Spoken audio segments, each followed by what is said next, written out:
Hello, my people. Good morning, good afternoon, good evening. Happy Sunday to every one of us. I wish you the very best. I pray that God will be in your struggle to make every line to fall in good place for you. Amen. Mazi Nnamdi Kanu has been released. Is that true? Is that false?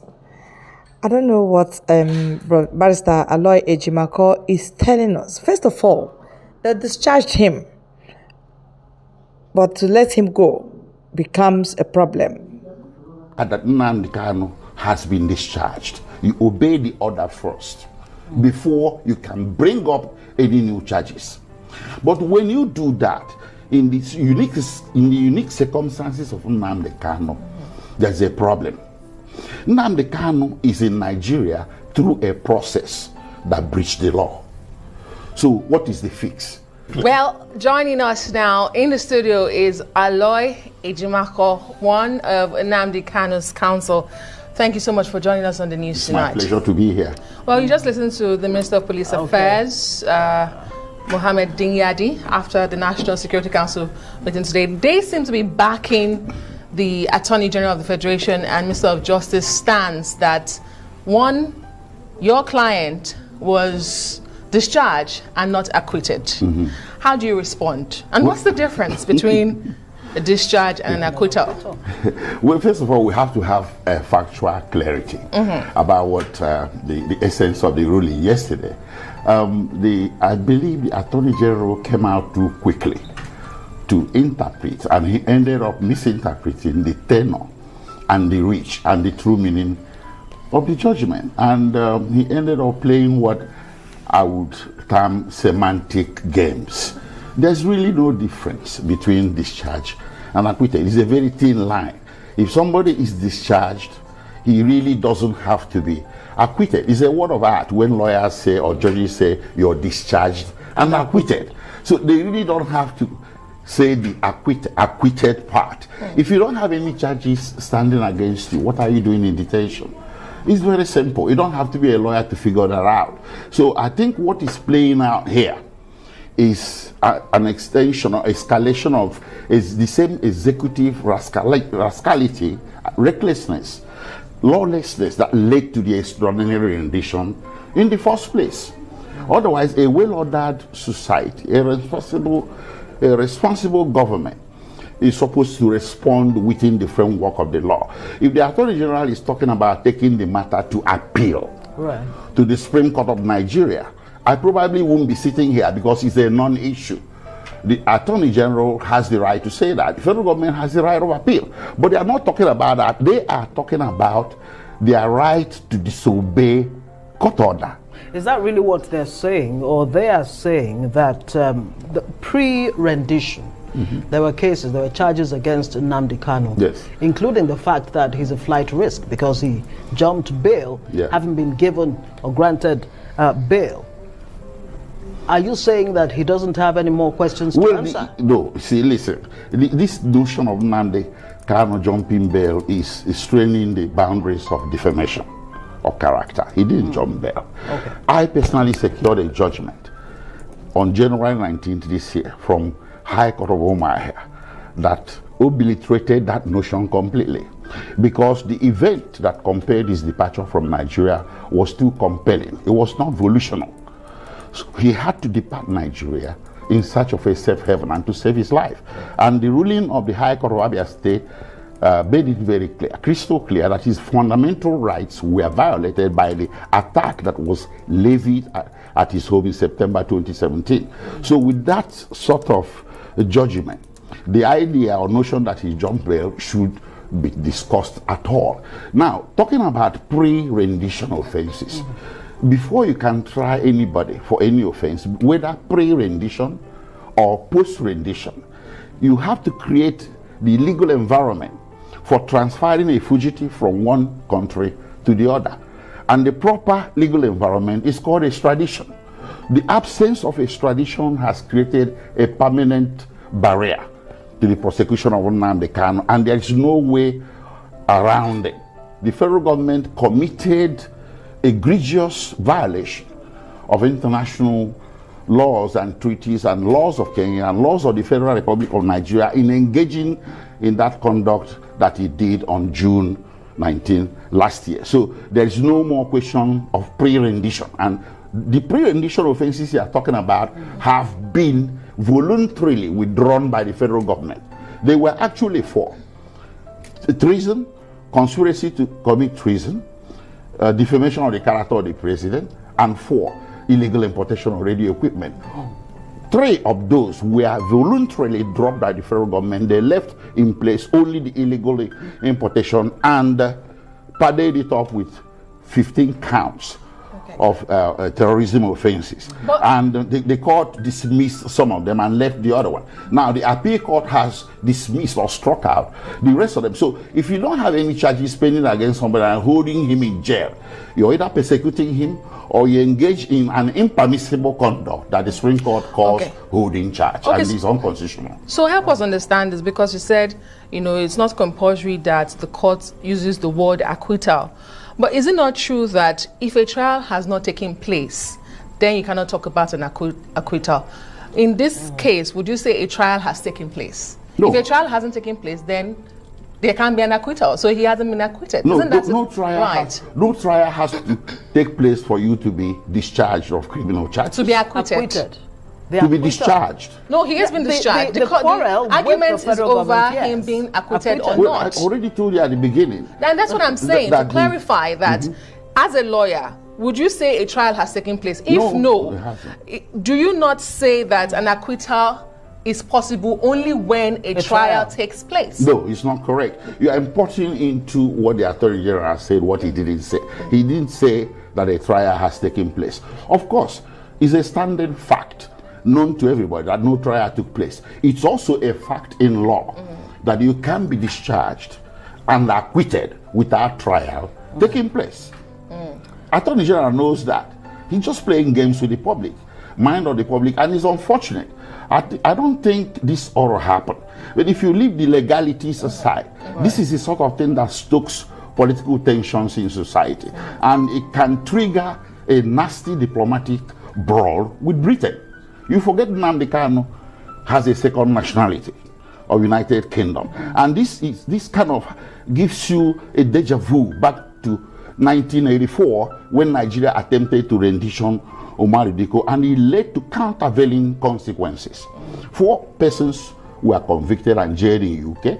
The Nigerian aircraft that was going to be used in the interdiction and rendition was itself interdicted in Britain and seized. And Britain broke up diplomatic relations with Nigeria for 2 years, and so on and so forth. And here we are again, several decades later, in a democracy, engaging in conduct that exposes Nigeria to diplomatic sanctions.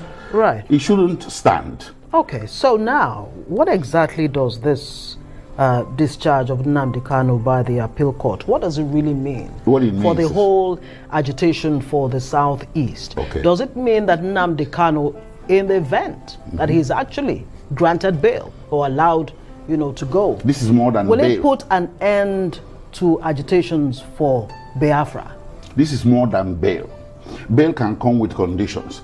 If you're granted bail, you are still a ward of court. You may be required to report to police station, report to court, confined in a certain geographical area, but this is a discharge. A discharge means you're as free as any one of us sitting here. No hindrance of any sort should be placed on you, including your ability to travel within the territory of Nigeria and outside of it. So there is no condition at all. And what it portends for the for the agitation for Biafra is what you're asking about. Right. Well, let's come to that. Since when did self-determination become a criminal offense? I don't think the Court of Appeal would have taken the action it took if he considered it for one moment that Nnamdi Kanu committed any offense whatsoever, and not of the heinous types that the federal government is accusing him of. Why are we prioritizing punishment, suppression of an enterprise, an activity called self-determination that is protected under the laws of Federal Republic Nigeria? You can check it out. You don't have to take my word for it. Article 20, African Charter on Human and People's Rights, passed by the National Assembly in 1983, protected self-determination for all people. As a government, you can say no, but by all means, you shouldn't punish it. You shouldn't penalize it. Even if it is inconvenient to the government, you should consider it a political opinion, and you should not try to suppress it by means of punishment of some sort. Right. There are calls for a political solution. Yeah. Some Southeast leaders are also saying that, look, if with this ruling or judgment from the appeal court, it will bring back some level of peace to the Southeast. And my question is, what will that political solution look like? First of all, let me commend everybody that has made a statement tending towards that direction of restoring a peace and security in Southeast. That is a very responsible statement to make, and I would call it on the federal government to look seriously into statements like that. So now, talking about political solution, agitation for a separate state is a political question. It's not a legal question. It's not. You can never win sovereignty for a new nation in a court of law, but you can win it across the table of political negotiation. So when someone rises and says, I want out, I want a separate state, he's actually calling you to the table. Because if he can obtain a separate state by the snap of the finger, he doesn't need to talk about it. He'll snap his fingers and the separate state will be thus created. But when somebody says, I want a separate state and I want to get it through the means of referendum, he's actually calling you to the table. So what is preventing the federal government from coming to the table to discuss this political question of separatism or a separate state for Biafra? And that brings us to my question, because you did earlier say that, you know, if the government continues to hold your client, then it smacks of persecution. Yes. What do you think, if you could hazard a guess, what do you think the government is worried about or is concerned about?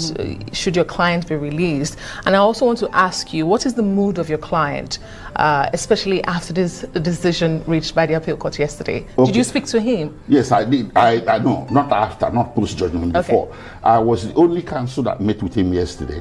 Others, you know, deployed themselves to court. So I was with him till almost 5 p.m. at DSS, waiting to see whether we can get use of the judgment, so I could be the first to give him post-judgment legal advice. But it didn't happen, so he dismissed me. I went home.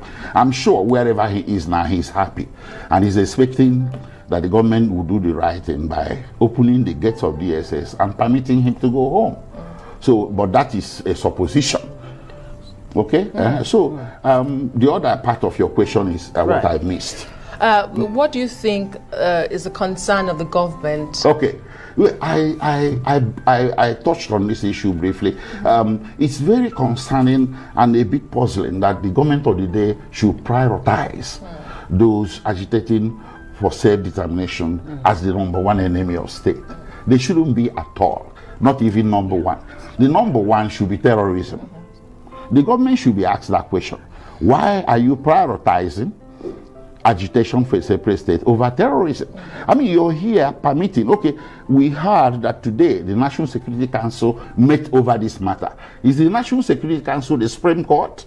Why should the National Security Council consider itself to sit in judgment over the judgment of a properly constituted constitutional court in the land? So these are the things that are more worrisome to me. Why this priority? Why this undue attention? And that is being removed away from the #1 things that are dogging the society. #1 is terrorism. And the other day, you had a jailbreak at Kuje, and National Security Council did meet over it. Tales of Boko Haram people were released into society. They did meet over it. I must point that out. They did meet I stand corrected. And many security issues afterwards. Well, I stand corrected, but you see, the reason that I probably might have missed it, because this government has shown a proclivity not to take terrorism, fighting terrorism seriously. They have shown an inclination to be targeting people that are agitating for a separate state, and it's very puzzling. I'm as puzzled as you are. You have made a great point on that already. Now, is the difference? Let's go back to the issue of the difference between an acquittal and a discharge. Okay. In the case of an acquittal, right, you cannot be recharged, but when discharged, you can be rearraigned. So it's not a closed book yet. That's what it means. So this Nnamdi Kanu case. Okay, let me give you an example. If I walk out of here right now, this is a jail, the detention center, I walk out on a discharge. It doesn't give me immunity from further prosecution, but I have to be allowed to walk out first. The court ordered that Nnamdi Kanu has been discharged. You obey the order first before you can bring up any new charges. But when you do that, in the unique circumstances of Nnamdi Kanu, there's a problem. Nnamdi Kanu is in Nigeria through a process that breached the law. So what is the fix? I can't tell you everything. I'm not here to give legal advice to the federal government. What's your but next? There's a fix. One of them is to obey the order first before you talk of bringing up new charges. You have to obey the order by releasing him. If you hold him absent of charges, you have violated the constitution and you have turned the prosecution to persecution. All right, we'll have to leave it there. Thank you so much. Aloy, Ejimakor on Nnamdi Kanu's appeal court. Of course, one of Nnamdi Kanu's... Oh my God, this is horrible. Nnamdi Kanu being in the hand of Fulani Caliphate, being in the hand of DSS, the dungeon of thieves. That is actually where he fell into. They kidnapped him, knowing fully well that there is no law. There is no legality of what they are doing. They just kidnapped him. And ever since then, it has been from one story to another, from one dismissal to another, and all that and all whatnot. But then, we are still hopeful because Mazi is still alive. And most of his enemies are already in trouble. So God is doing something that will shock the enemies at the end of the day.